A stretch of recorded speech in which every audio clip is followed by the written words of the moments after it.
الإفيه اللي جاي بالنسبة لي هو إفيه من فيلم محامي خلع. اه إخراج أستاذ محمد ياسين، تأليف أستاذ وحيد حامد، طبعا واحد من أهم الناس اللي بتكتب يعني انا دراما مش بقى فاهم وكوميدي ازاي وكل استاذ وحيد حاجة. حامد عمل الفيلم الرهيب ده. هقول لك ليه، لأن لا مع يعني استاذ هاني رمزي، فاهم آه ان هو ماشي في سكه الكوميدي وكده، بس استاذ وحيد فاهم.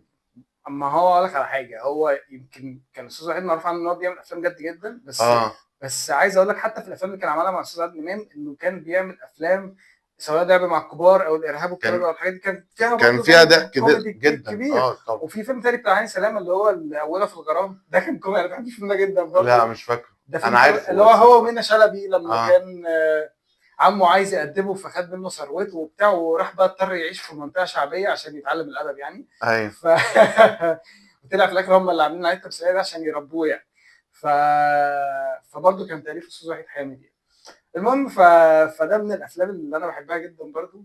ففي طبعا يعني اهم حد بقى كوميديان في الفيلم ده بالنسبه لي بعد هاني رمزي كان استاذ وحيد سيف. اه طبعا. فطبعا الافيه اللي هو بتاع لما مرات الراجل اللي هي كانت عايزه مرات اللي هي اللي داليا عايزه البحيري تتطلق. عايزه تتطلق. فالراجل ده جاي له في المكتب بعد ما قرا البتاعه دي، فقال له انت جاي تثبت ازاي؟ قال له انا، الراجل قال له انا جاي اثبت اني بعرف. فقال له انت جاي يعني تثبت عندي ازاي في المكتب؟ قال له انت جاي تثبت وجاي تثبت عندي هنا في المكتب انك بتعرف. قال له تثبت انك بتعرف ازاي يعني؟ وجاي تثبت عندي هنا؟ ما تروح يا ابني تقدم مستندات ولا حاجه. لا وطبعا ومنظر وحيد سيف اللي هو لو كان ماسك الورقه كده، وعارف اللي هو بتعمل كوميك كتير دلوقتي، كان اللي هو كده وبيبص له كده.